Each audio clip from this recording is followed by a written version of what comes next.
Hello future IITians and NITians, welcome to JEE and PYQ series. आज का question हमारा ये रहा और ये क्वेश्चन ऑलरेडी हम लोग क्लास में डिस्कस कर चुके हैं, 2023 में आया था। और देखिए क्या बोला गया है कि हमारे पास एक गाड़ी है, तो पहला x चल रहा है v1 से और दूसरा x चल रहा है v2 से। इसमें टाइम हम जानते हैं अलग अलग लगेगा, तो हमारे पास t1 t2 मान ले रहे हैं। यहाँ पर हमारे पास एवरेज स्पीड अगर हम लिखते हैं तो लिखेंगे x plus x upon t1 plus t2।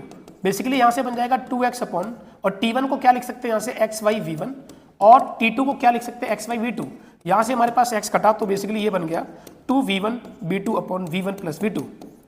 तो ये क्वेश्चन ऑलरेडी एक क्वेश्चन हम लोग कर चुके हैं जेईई मेन सीरीज में, और ये क्वेश्चन दोबारा सेम क्वेश्चन हमारा मैच किया है। और साथ में एक क्वेश्चन हम आपको दे रहे हैं, उसका आंसर आपको बताना है कि टोटल डिस्टेंस में मान लेता हूं x है, उसका x y 5 डिस्टेंस v1 से चलता है, रिमेनिंग बचा हुआ हमारे पास v2 से चलता है। तो बताओ इस केस के लिए हमारे पास एवरेज स्पीड क्या होगी? इसका आंसर कमेंट बॉक्स में बताइए। चलो, hello future IITians and NITians, welcome to JEE and PYQ series.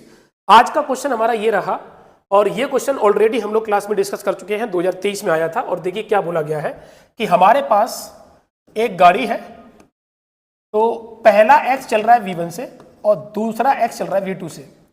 इसमें टाइम हम जानते हैं अलग अलग लगेगा, तो हमारे पास t1 t2 मान ले रहे हैं। यहां पर हमारे पास एवरेज स्पीड अगर हम लिखते हैं तो लिखेंगे x plus x upon t1 plus t2। Basically यहां से बन जाएगा 2x अपॉन, और t1 को क्या लिख सकते हैं यहां से एक्स वाई v1, और t2 को क्या लिख सकते हैं एक्स वाई v2। यहां से हमारे पास x कटा तो बेसिकली ये बन गया 2v1 b2 upon v1 plus v2। तो ये क्वेश्चन ऑलरेडी एक क्वेश्चन हम लोग कर चुके हैं जेईई मेन सीरीज में, और ये क्वेश्चन दोबारा सेम क्वेश्चन हमारा मैच किया है। और साथ में एक क्वेश्चन हम आपको दे रहे हैं, उसका आंसर आपको बताना है कि टोटल डिस्टेंस में मान लेता हूं x है, उसका x y 5 डिस्टेंस v1 से चलता है, रिमेनिंग बचा हुआ हमारे पास v2 से चलता है। तो बताओ इस केस के लिए हमारे पास एवरेज स्पीड क्या होगी? इसका आंसर कमेंट बॉक्स में बताइए।